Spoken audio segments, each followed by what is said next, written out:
बिहार में शिक्षक बहाली प्रक्रिया के लिए सूबे के मुखिया साहब के बहुत सारे स्टेटमेंट आए।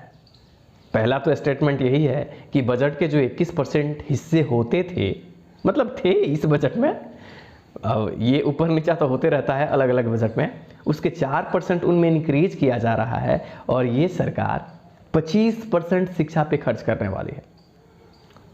हाँ, ये बातें हर एक अखबार में आपने देखा कि अब 25% हिस्सा जो है वो बजट का वो शिक्षा पे खर्च होने वाला है। इसका मतलब कि पैसे की तो कमी नहीं है, तो फिर केंद्र का क्या रोना कि केंद्र पैसा नहीं दे रही है। दूसरी बात इन्होंने कहा अपने शिक्षा विभाग को कि आप जल्दी से शिक्षकों की बहाली प्रक्रिया शुरू कर दीजिए। बड़े अच्छे शब्द हैं, क्योंकि ये अखबार के पन्नों पे बड़े साफ साफ शब्दों में लिखे होते हैं कि शिक्षकों की बहाली होने जा रही है, और बड़े साफ अक्षरों में लिखा होता है। यार मतलब क्या बताऊं मैं, बहुत साफ अक्षरों में लिखा होता है।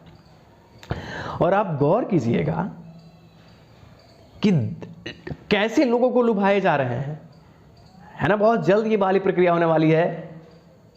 मैं आपको बताऊं, वैसे आप जानते हैं विगत 4 सालों से शिक्षक अभ्यर्थी लड़ाई लड़ रहे हैं महज इसलिए कि उनका नोटिफिकेशन जो है वो आ जाए, बहाली प्रक्रिया शुरू हो जाए।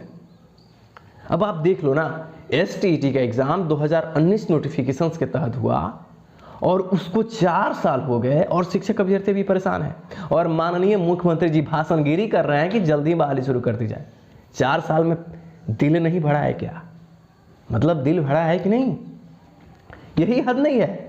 शिक्षा मंत्री को कहते हैं और अधिकारियों को भी आश्वासन देते हैं कि अरे आप तुम लोग काम करो ना, क्या तुम्हारे ऑर्डर का कोई वैल्यू नहीं है? माननीय मुख्यमंत्री जी, किस बात का वैल्यू है? आप कह रहे हैं शिक्षा मंत्री को और शिक्षा मंत्री अधिकारियों को कि बहाली यथाशीघ्र शुरू कर दी जाए, और अगर आपके कहने पे भी कोई रिएक्ट नहीं करता है, इसका मतलब क्या समझा जाए? और हाँ, चिंता मत कीजिए, आपकी कोई गलती नहीं है, क्योंकि अभी देखिए ना, बिहार के जो शिक्षक अभ्यर्थी हैं ना, ये भाषणगिरी को बड़ा अच्छे से एक्सेप्ट कर लेते हैं, है ना।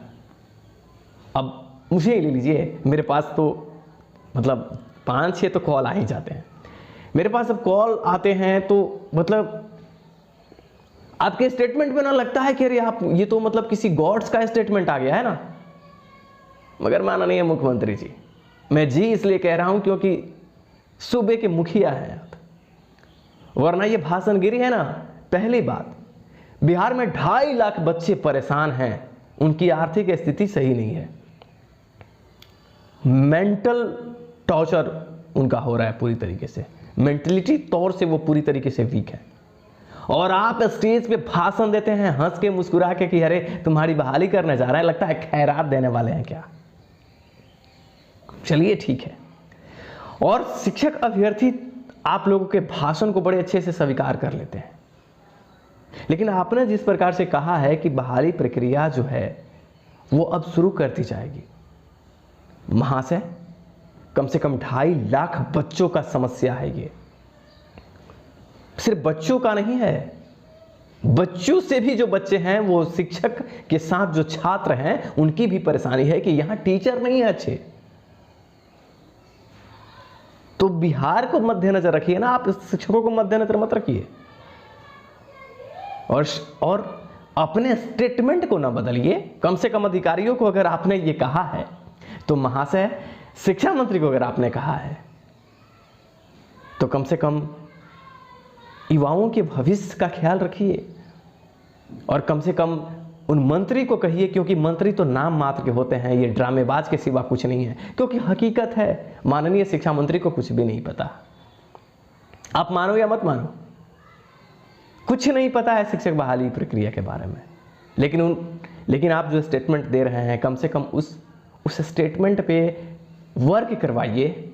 और नोटिफिकेशंस आप कह रहे हैं कि बहुत जल्द आने वाला है, जैसे कि सुन रहे हैं कि नियमावली जल्द आने वाली है, तो कम से कम नियमावली ही दे दीजिए और प्रक्रिया शुरू कीजिए।